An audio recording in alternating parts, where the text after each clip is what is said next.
वो हमेशा मनमानी करता है, तुम फिर अपनी मनमानी कर रहे हो।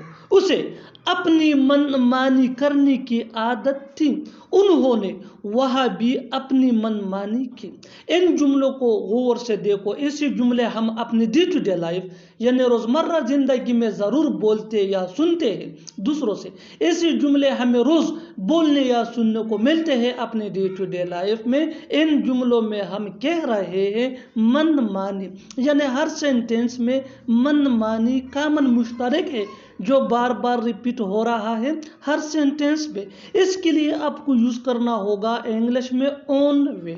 ओन वे मीन मनमानी यानी दिल की मर्जी, वही करना जो दिल चाहता हो। आइए कंप्लीट स्ट्रक्चर देखते हैं। Let me explain. Subject plus get. Get ये मेन वर्ब है और ये टेंस या सब्जेक्ट के मुताबिक चेंज भी हो सकता है।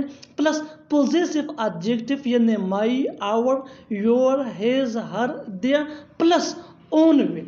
यही वो फार्मूला है जिसकी मदद से आप भी सीख सकते हैं ऐसे जुमले अंग्रेजी जुबान में आसानी से। That can be really helpful for you. आगे डिटेल से समझाता हूँ मिसालों से।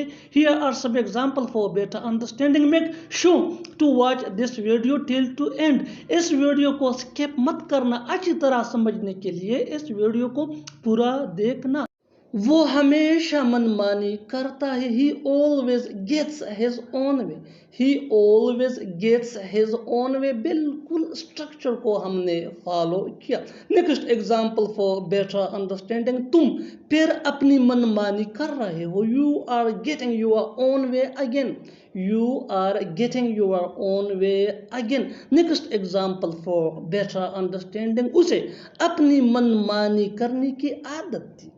He used to get his own way. He used to get his own way. उन्होंने वह भी अपनी मनमानी की। They got their own way even there. They got their own way even there। और आखिर में ये सेंटेंस आपके लिए कमेंट सेशन में इसका जवाब ज़रूर देना। तुम्हें मनमानी नहीं करनी चाहिए। तुम्हें मनमानी नहीं करनी चाहिए। Subscribe to English PS for more advance English sentence structure. Thanks.